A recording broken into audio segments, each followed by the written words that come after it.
C'est le comportement typique des hommes faibles. Et en ce moment, personne n'incarne mieux cette faiblesse que Donald Trump, dont la cote de popularité s'effondre.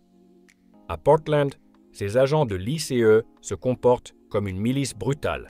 Ils plaquent les gens au sol, les humilient, les traitent comme des déchets. Trump tente de cacher la vérité, notamment son lien avec Jeffrey Epstein. La succession d'Epstein, contrainte par une assignation des démocrates, a révélé le fameux livre d'anniversaire de ses 50 ans. On y trouve une lettre signée par Trump, remplie d'allusions étranges et inquiétantes.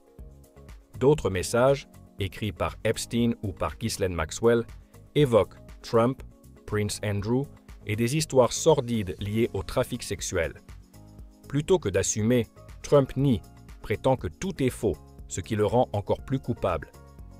Parallèlement, Trump et ses alliés exhibent une force factice, comme ce secrétaire autoproclamé de la guerre à Porto Rico qui se vante d'attaquer un simple bateau de pêche au large du Venezuela en prétendant combattre le trafic de drogue.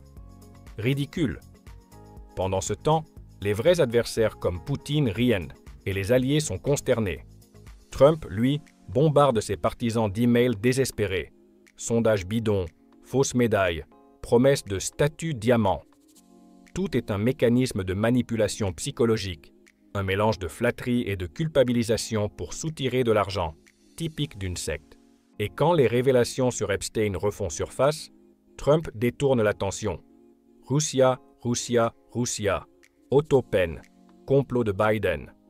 Mais la réalité est visible. Il flatte Poutine, méprise Zelensky, lève des sanctions contre Moscou et ment sans scrupule. Ces prétendues négociations ne sont que des inventions répétées par des médias complaisants. La situation est encore plus honteuse avec l'affaire Hyundai, des travailleurs coréens, parfaitement en règle, arrêtés et maltraités par l'ICE. Cela s'ajoute à la décision de la Cour suprême, autorisant la police à cibler les latinos sur simple apparence, un pur acte de fascisme institutionnalisé. Et pendant ce temps, les fermiers américains, ruinés par les tarifs et les politiques absurdes de Trump, voient leurs exploitations familiales disparaître. Beaucoup n'en peuvent plus et redoutent de tout perdre. Voilà la réalité. Trump n'est pas un leader fort, mais un homme pathétique, manipulateur et dangereux.